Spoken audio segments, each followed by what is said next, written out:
Welcome to the Business of Being You podcast, a podcast about authenticity in entrepreneurship. In other words, creating a business centered around the unique qualities that make you, you.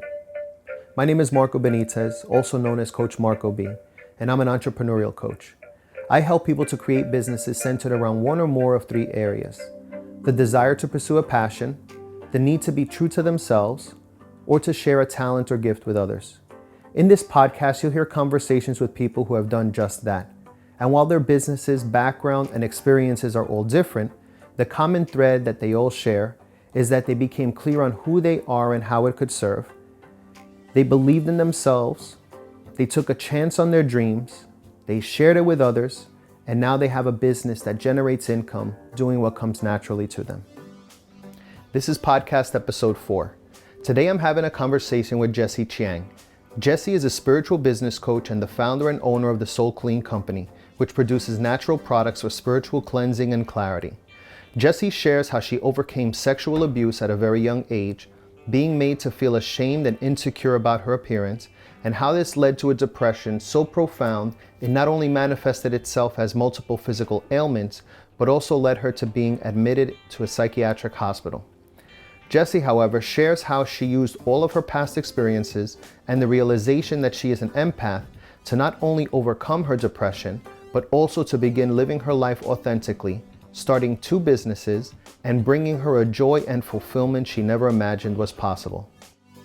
Today's episode is for the person who had a difficult childhood, for the person who was made to feel ashamed for how they look or dress, for the person who has insecurities around their identity, their authenticity, and their self-expression, for the person working towards overcoming depression, for the person who feels they have a sixth sense, are an empath, or are sensitive to energies, or for the person who wants to create a product in the spiritual wellness space.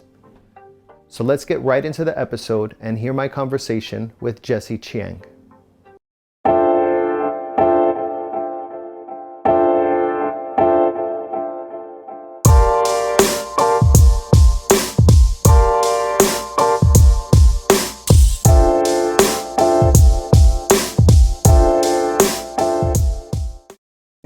So I'm very excited today to be having a conversation with Jessie Chiang.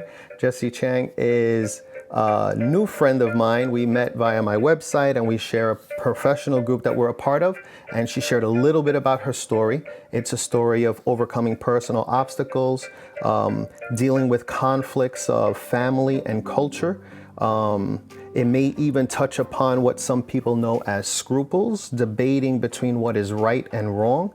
But in the end, she was able to reconcile all of her feelings into something that's absolutely magnificent. She created not just 1, but 2 businesses around her authentic self, and she's going to share her story with us today. Jessie, thank you so much for being a part of this conversation. I'm so glad to be speaking with you. Oh my God, I'm honored to be here. Thank you for having me. So we had a little bit of a brief talk a couple of days ago. And we had to both fight back the urge to go deep into conversation because it just seemed to flow. So we'll start with where you are right now, just very briefly, but I want to get into how you became the Jessie Chiang of today. So currently you do alternative type of medicine, would you say, or alternative therapies? How would you describe it? I would say is energy work and practical strategy at the same time. Got it. So it's not just practical strategy for businesses, but we're looking into the intuitive and energy part of that person. Right. And what was most compelling for me is that this was not something that you were brought up in this type of, not sure if culture, frame of mind, this approach to wellness and sharing was not something that you were brought up and you came up in a different type of upbringing. Correct. I wasn't brought up with the idea that this was possible or, a lot of very intuitive people say, oh, I knew this, or I would see people, I see, energy when I was 4. I didn't get this until I was about 20, 21 years old. Right. So then all of a sudden, just boom, I am thrust into this path and I had to discover it myself. Right. So what were your early years like? I mean, we don't necessarily have to go very early, but where would you say, I mean, maybe it did start early. What's the beginning of this path as you've come to know it right now? When I was around 7, 8 years old, I remember asking my mom where God is. I was born in Malaysia, so we are brought up with the Buddhist teaching. So we'll go to a lot of Buddhist temple, Taoist temple, and they usually have a lot of this different figurines out there. And my mom would say, "This is God."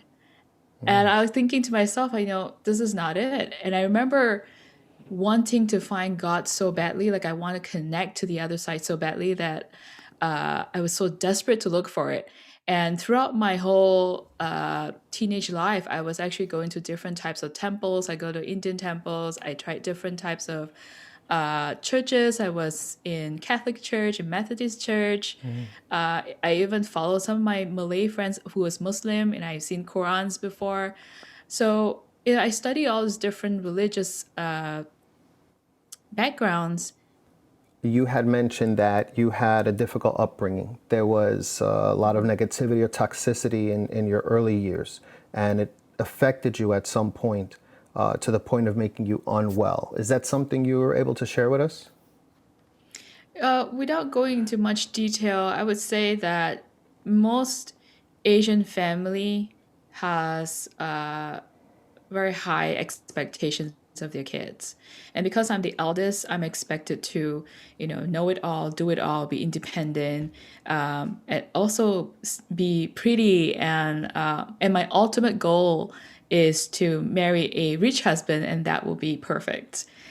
And so growing up, I never had a voice on my own. Everything is kind of decided for me, and you got to do, certain things that your family expected you.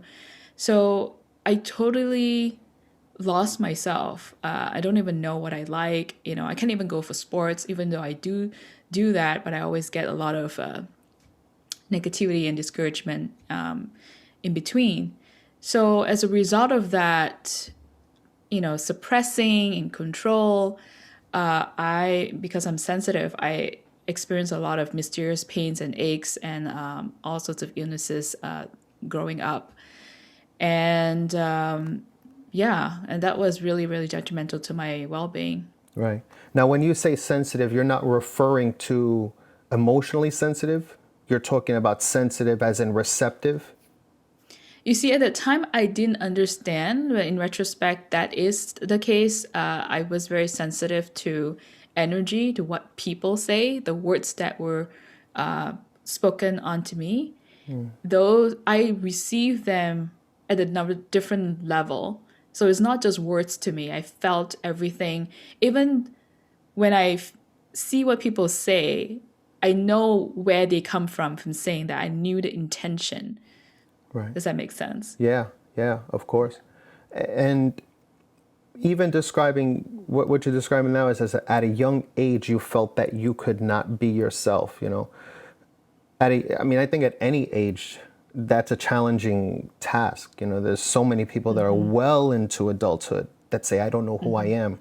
There are many people that define themselves by their title, by their role. I am a spouse, mother, parent, brother, caregiver, and so on and so forth. But you were aware at very young that there was a part of you that was not being shared, that was not being honored or acknowledged. That's a lot. That's a lot for someone. How old were you around that time when you started to feel like something is just not there's not a parallel to what I'm living and to who I am? I think I was around 4 or 5, and I Oh, started to wow. realize that I was already here for something. I knew that I was to do something. And also because when I was 4, I had my first case of being sexually violated. And I didn't know that what was that at that time. I just knew something Right, wasn't right. right. And so when I know that if I was to share that with my parents, that they wouldn't understand it. So it wasn't until like my 20s I start sharing to them. But even that, whenever I feel violated, just even with verbal agreements or relationships, I felt like, what was expected of me was, oh, because you dress a certain way, because you look a certain way, then you are expected to be violated. You expect to be taken, treated poorly. When women who look better or women who carry themselves a certain way are expected to be bullied or expected to have aggression taken on them. Right. So because of that, I feel okay. I need to dumb down. I need to look less pretty Right. or cover everything that I have in order to avoid these confrontations. Right. So already when I was growing up, a lot of people would say, "Oh, you look really pretty. You're so smart," and all of that stuff. And I would be like, "No, I need to cover all of that. I don't Right. want you to see that because I don't want to put myself in danger." Right. So not only did you feel violated, but you felt not supported, and then you felt suppressed. Yeah, and I have to take care of myself, right? Right. Yeah. How did this translate to your health? Again, because of the suppression, I take a lot in. I bottle a lot of feelings, so I feel a lot of pain in my stomach. I don't digest food really well because I can't digest everything that's outside of me. I also have very heavy bleeding for my periods, or I don't have it at all sometimes. I would get really extreme pain every time I have my period. Sometimes even get to the ER. I have gallbladder attacks at a very young age. Migraines, arthritis, Wow. you name it. Yeah, you name it. I have it. Wow. Wow. Wow. How old were you when all of this stuff was culminating? That's a lot. That's a lot. I That's mean, a my lot. Yeah. background's in medicine, and some of the stuff people aren't aware of, but absolutely, digestion can be affected by stress. Dysmenorrhea, painful abnormal menstruation, can definitely be caused by stress and emotional unrest.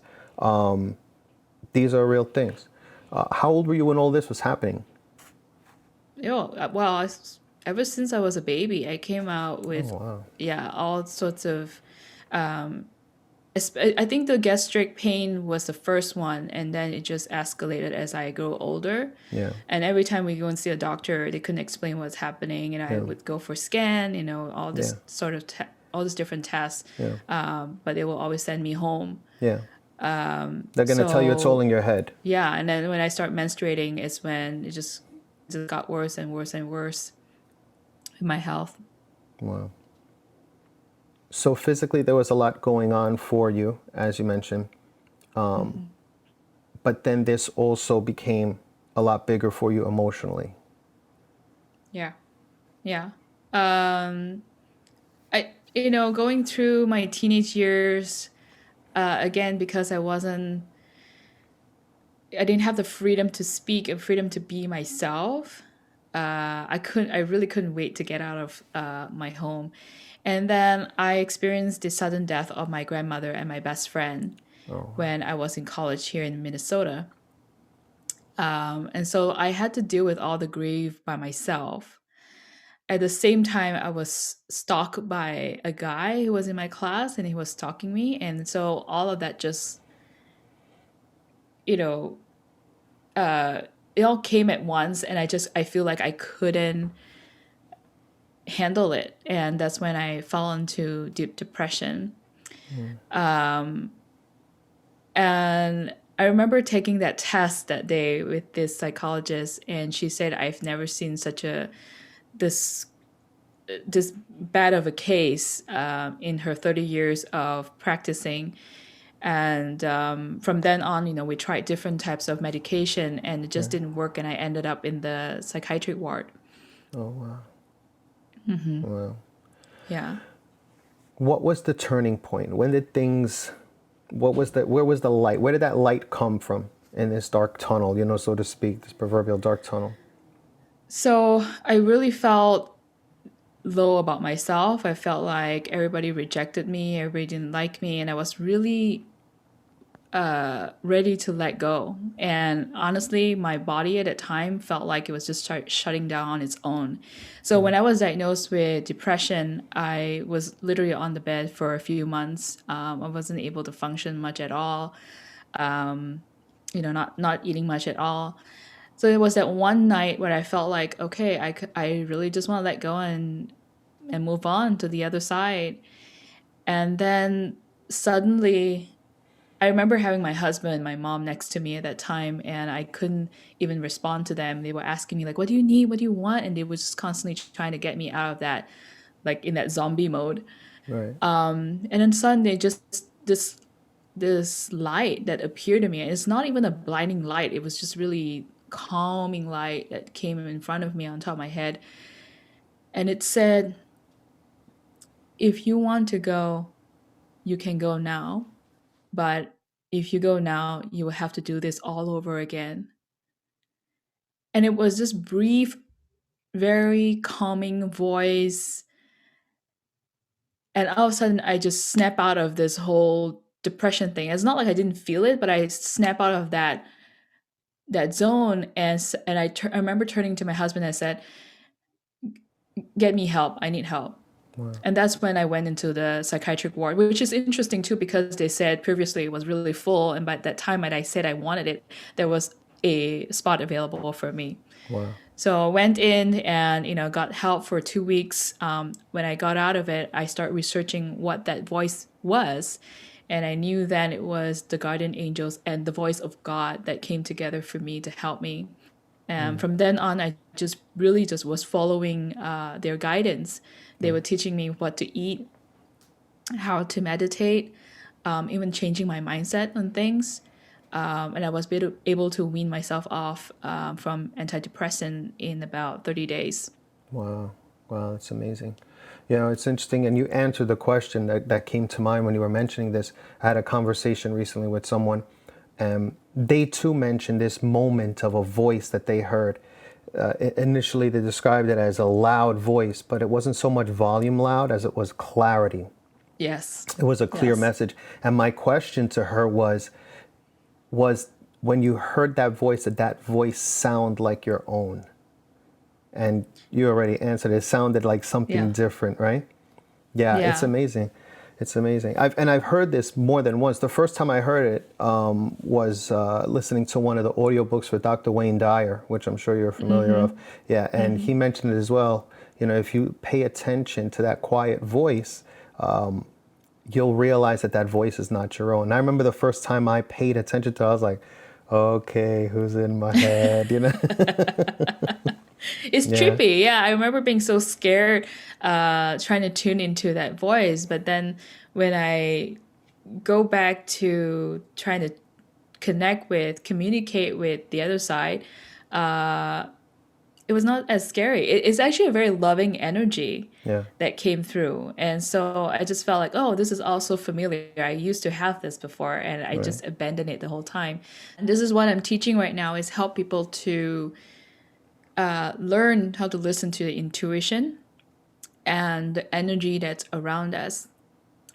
People don't take energy as seriously as they should be.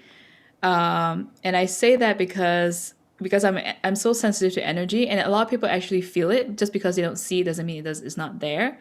How many times when we say something that is negative, like, oh, I should be doing this, just the word should create that resistance, that contraction. It feels heavy. But when we say, oh, I get to, or I get to play, or I get to right, do this, and all of a sudden it feels expansive, it feels abundant, right? right, So just the type of word that we choose to use on ourselves, it creates that energetic movement for you. right, So which one do you choose? So I teach people how to be in tune with that and be sensitive with those things around them. right. After you came to this realization, the thing that started to pull you out of your depression, did you start to reflect back on a lot of stuff from your youth? Like these strange moments, these strange feelings, like, oh, that's what that was. Oh yeah, a lot of it. I think the biggest one was when my grandmother and my best friend passed away. I had dreams about them that I thought was just dreams until I shared these dreams with my friends and my family and my best friend's mother. I realized that they were messages. It was as if I was channeling what they were saying and it all came true. So those are things that I didn't know. Right. So when I found like it was true, then I realized, oh, I do have connection to the spiritual plane. But at that time, I didn't know. I thought, oh, the only way I can channel them was to go into dream state. But I didn't know that I could actually do it when I want to tune into it. Right. And also when after they passed, I started realizing there were a lot of signs that came through. So a lot of synchronicities that were happening. Things like, my best friend used to love shopping. She loves fashion, and she will point me to. I felt the urge to go to certain place, and I will find certain things that she likes, and I will remember her. So I felt that they were there to guide me the whole time. So when I had the light experience, that's when I realized, oh, okay, I've always had that connection. I just wasn't aware of it. So therefore, I didn't know how to use it. Right. Right. And you had mentioned to me before that you used to do graphic design before you started Yeah. to embrace this. And you were still working in graphic design while you were reconciling all of this new information. I mean, it's not even information. It's like a realization. Like, Yeah. so I'm going to interrupt myself while I'm asking you this, because we talked about this very briefly. And this is where we both had to hold back, is that I shared with you that I also am intuitive as well. And Yep. for me, I tuned into that. I started to realize that when I was around 12 years old.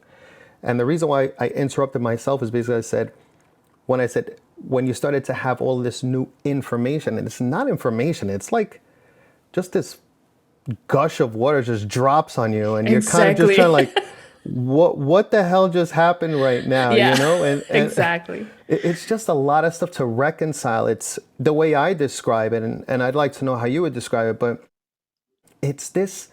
First of all, it's challenging to put into words, which is why I Mm-hmm. struggle to even articulate to you right now what I'm trying to say, but I know you get it. It's this combination of emotion, feelings, physical sensations, with a nice little sprinkle of anxiety and fear of social judgment, Because I think, in life, when you're trying to share something, you want to tell your friends, but how do you tell your friends, like, yeah, I know stuff before it's going to happen, you know? Yeah. It's just not going to sit well. But how did you reconcile all of that? How would you describe it?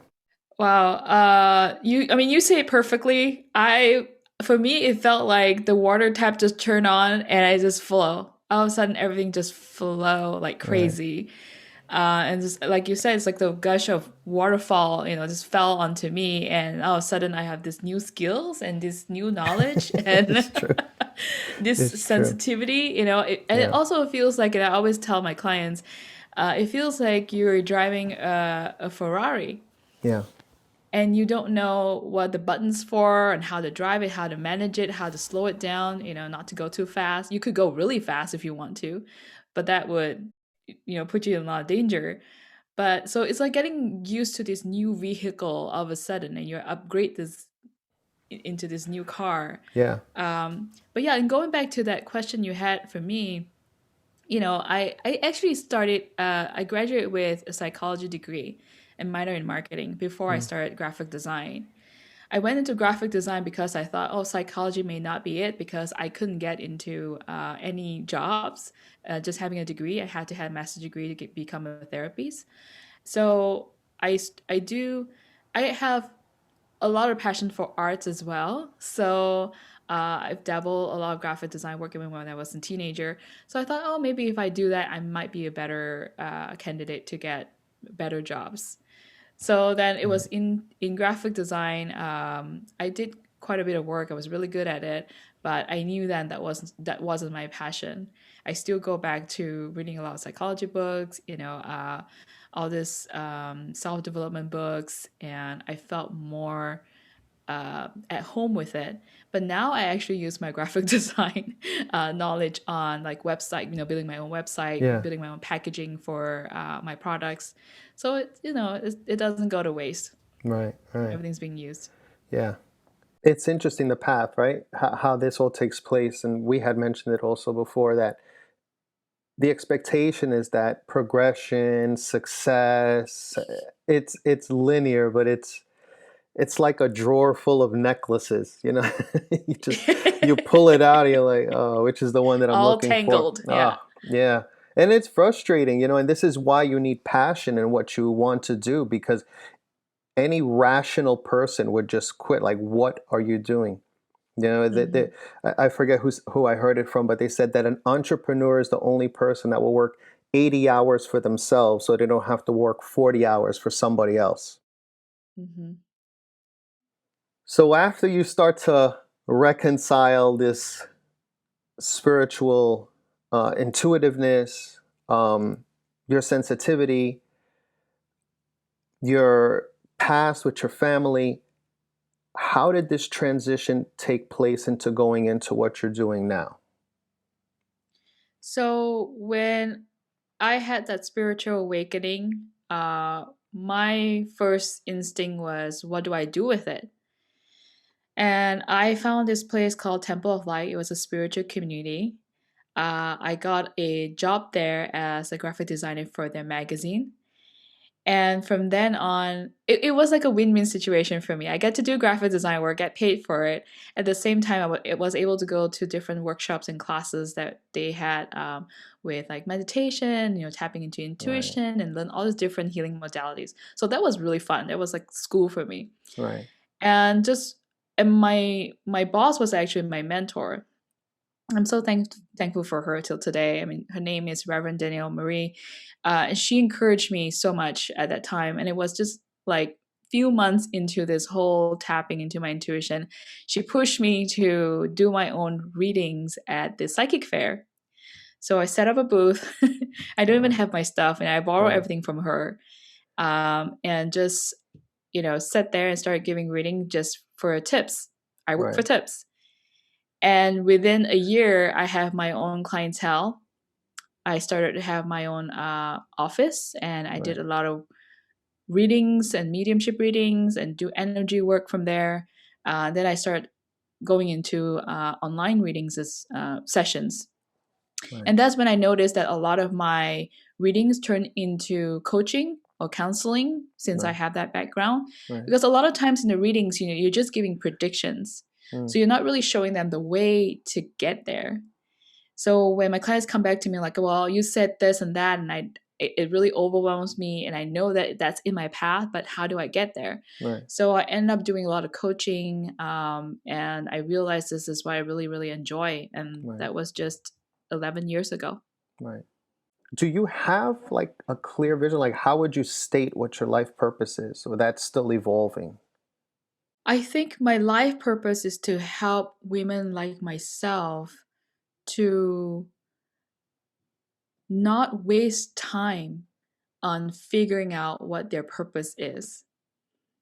Mm, Because a lot of us are so trapped in the society's expectations, what it means to be a good girl, and you have to be that, and you kind of have to play that role. And I'm telling them to, hey, you gotta heal your feminine wound so that you can shine your light, because everybody wants that light, and it's right, selfish when we keep it to ourselves. yeah, And I start seeing that for myself and my purpose, because once I share that light, I start to see, attracting the right people to me. I see, how much I help not just with my clients, but with the people around them.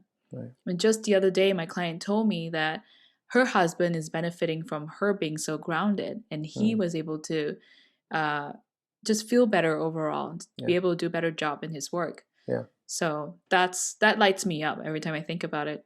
yeah. It flows. It can't be contained. Once you're true and authentic to yourself, it's inevitable. It's like trying to shine a light but keeping it within a confined 360-degree space. You can't do that. It's going to go out.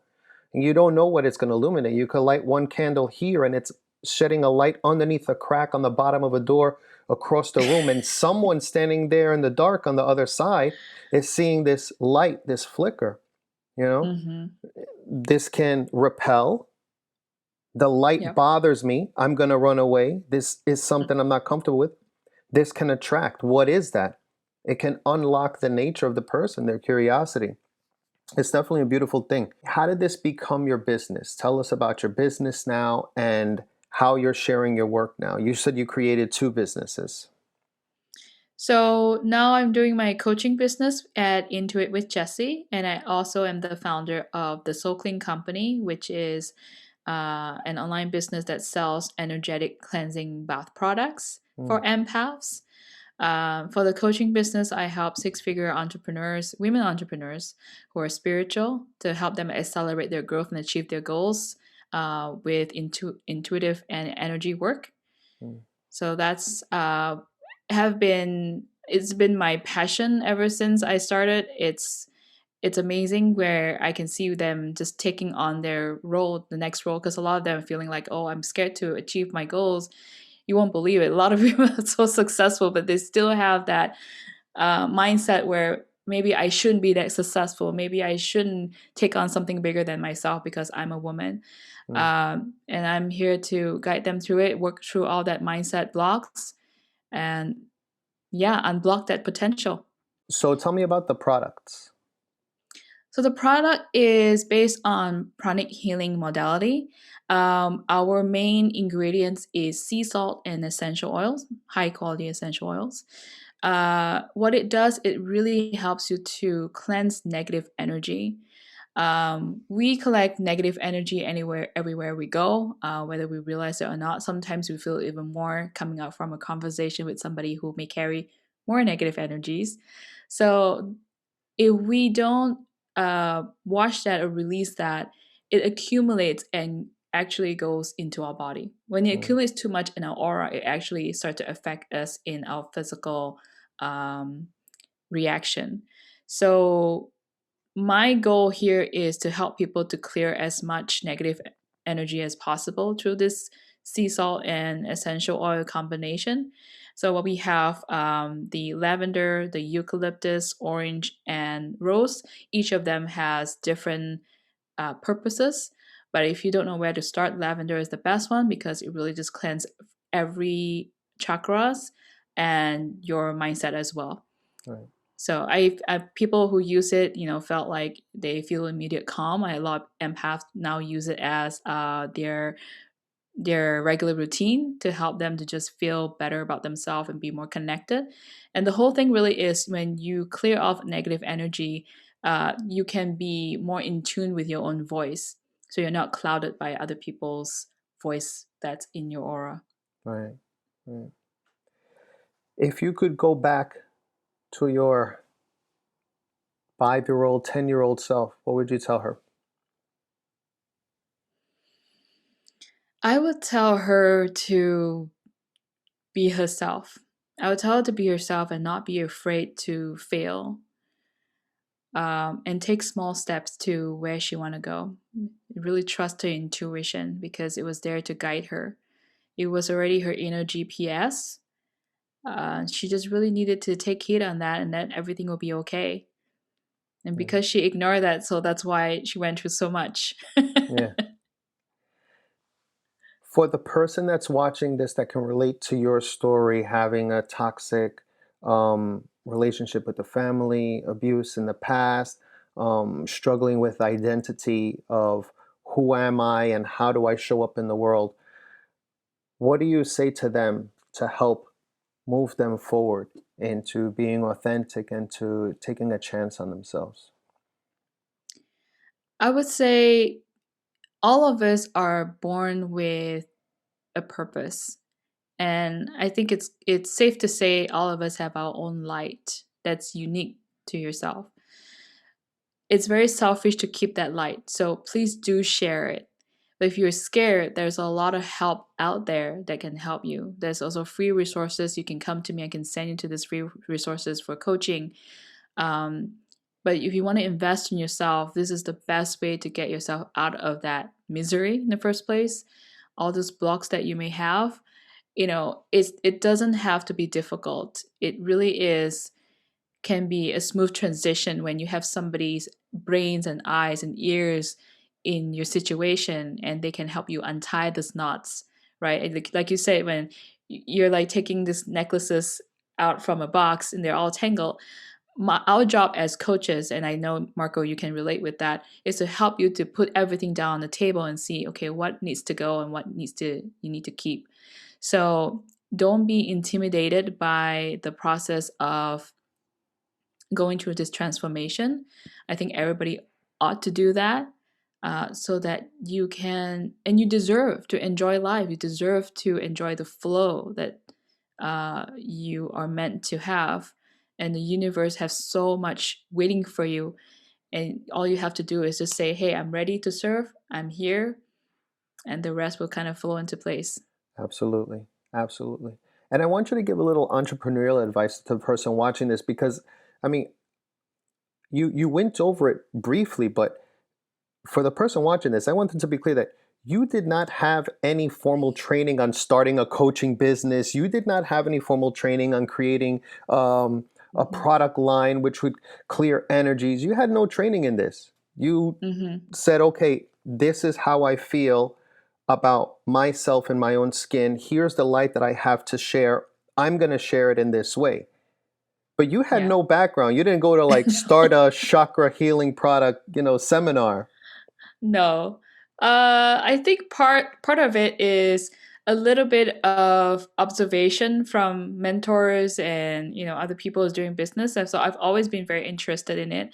And part of it is really desperation. I was Yes. just really desperate to start a business because every time I apply for a job, I wouldn't get it. Or if I do get it, I usually would lose the job within a year.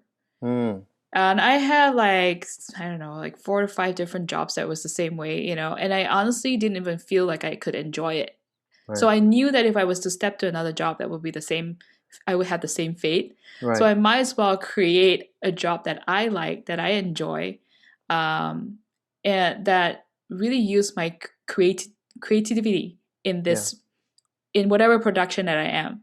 Yeah. So when I started creating the soaps, for example, I mean, I didn't sell it right away. I started just giving out to friends and family and see if they like it and how they feel about it. When I start to get a lot of positive feedback from it, that's when I feel, okay, this gives me the confidence to start a business around it. And that's when I went ahead with it. And I started also seeing people invited me for workshops and different coaching sessions with small businesses. That's when I say, hey, this could work. And Yeah. so Yeah. yeah, I started Yeah. creating a framework around it. Yeah. I'm so glad you said that. You touched on so many good things that I speak with people about, as I meet different people in what I do. The first thing is what I call the OSH iced tea factor, right? The oh crap factor. That's a big thing in entrepreneurship. There has to be some stakes. If you have no risk, if there's no consequence to the failure in this entrepreneurial endeavor, the passion and the drive is going to be different. When it's Mm. like, oh crap, if I fail this, I'm not going to have money for rent, food for the baby. You have to have an oh crap factor in every entrepreneurial endeavor you have, and the higher the oh crap factor, the Hmm. bigger the drive is to that. I want to add too that because of my health situation, I went through so much with just going to the ER and had near death a few times. And I was just like done with it. I'm done with trying to conform to expectations, try to Yeah, people please. And so I was just desperate to get out of my bed and, and thrive again and be able to go out in the sun, be able to wear clothes that I like, to be able to eat the food that I like. And in order to do that was to really live my life purpose, to live in my passion. right. And what my passion is to help people. Yeah, And I can't help people when I'm tied in a job. Honestly, I mean, some jobs can help people, but it yeah, wasn't the way that I wanted it. And the way that I do best is really coaching people and unblock their potential. yeah. And when I see them light up in their work, that makes me light up. Right, right. And you also mentioned something which is very important for people to understand. And the thing that you mentioned was that you had lost several jobs. Um, One of the biggest things that people need to be aware of and in tune to is that if you are doing everything correct in a situation and that scenario falls out from under you, you have to pause and step back to see if that's not God, spirit, the universe, Yeah, trying to nudge you in a different direction. Because I've had exactly. at least 3 or 4 different occasions where I was going to enter into a business endeavor with someone, start a business with someone else, begin something, or take a job somewhere. And I've done everything right. The Mm-hmm. perfect thing, I've got the Mm-hmm. qualifications, I've got the financial resources, I've got the backing, I've got all this stuff, and it just falls through. And the first Mm-hmm. time it happened to me, I was like devastated. I was like, "What the heck just happened?" I was going to start a business with another colleague of mine.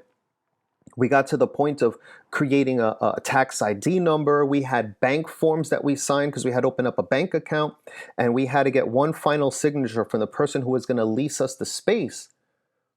And he was supposed to sign it on a Tuesday. Tuesday, we didn't hear back. He wasn't responding to any phone calls or messages. Wednesday, Thursday, it turned into Saturday. By Saturday afternoon, he says, "Oh, I signed the place to someone else." What? Why? Yeah, why? How is this even possible? You realize we did all these steps. "Oh, I'm sorry." Yeah. And then he just cut the conversation because that's how business is sometimes. I don't know if I need to owe you an explanation. It was a deal that was better for him. It screwed us over. And I said, "What the heck did I do wrong?" And after really reflect, I'm like, I did nothing wrong. Okay, sucks. But Wow. situations similar to that, again, applying for a Mm. job, trying to get here. The lesson is that when you do things as best as you can and you know that you fit the qualification, you do everything right, and it falls through, pause, step Mm-hmm. back, and reflect. Is the universe, is God, is spirit, is consciousness, is whatever, trying to nudge me into a different direction? And you went through it yourself. You said it. Like, if I go for the 5th job, I know what's going to happen, you know? Yeah, and actually, like the other thing that you reminded me of, when I was in my graphic design school, I was the top 2 in the class. And so I had great confidence going out. If I put my resume out there, somebody would, or my portfolio, that somebody would hire me right away. But I applied for some of those bigger names and nobody hired me until the Temple of Light. And it was a spiritual community. Mm, And it fit perfectly yeah, with what I needed yeah, to learn at that yeah, time. yeah, yeah, Well, the yeah, odds, right? yeah. So one of the things that I learned a couple of years ago, one of the things that I've heard a couple of years ago was when you ask God for something, he answers you in one of 3 ways: no, yes, or yes, but not right now. Yeah, Yeah. yeah, And absolutely. that not right now thing, that not right now is a mofo, That's a man. pain one, Oh the my painful one. gosh, that is a man. You start to question, like, all right, are you listening? Yeah, Like, it's like, is this thing on? yeah. You know? Uh, yeah. That So was me. That was me 10, 15 years ago. yeah, They're like, not right now. yeah, And I had yeah, to wait for the yeah, moment. So it wasn't yeah. until a couple years ago when I was able to really step up and speak on the camera with you, as such, and be really out there on the stage. So how do we follow you? How do we keep up with what you're doing? Get in contact with you? So you can follow me on Instagram at Intuit with Jessie, or you can log into my website. It's www.intuitwithjessie.com. You can also request for follow me on Facebook as well. Same thing on Facebook. Into it with Jesse. On Facebook, you look for Jessie Chiang. All right. What would you attempt to do if you knew that you could not fail? I would actually try to write a book if I know that I would not fail. I think the book really scares me only because I care about what other people feel. There's a lot of sensitive information in there. But so if I know that I'm not going to fail with it, then I would totally write the book. Right. What does the world need more of? I think the world need more of joy in the simplest things. I think we get caught up in all these big goals and try to make this much of money and get this big house and all these cars, whatever it is. We need to find joy in the little things that we have already or in our lives, and that's what brings the feeling of abundance, the feeling of gratitude. And when we have that, and I'm sure you speak to some people who embody that essence, you can sense that they're just happy as is. They don't need all these extra things to make them happy, and they already know what it needs to take to, if they feel like they, go down the dip of feeling I'm not worthy or whatever, they can come out of it really quickly. And so I feel like if you learn how to enjoy the little things in life, you know how to cope with life difficulties. What does the world need less of? I think the world need less of trying to be right. I think the more you don't question yourself, the more you're going to not know and not live life fully. So the less you question, the more you live life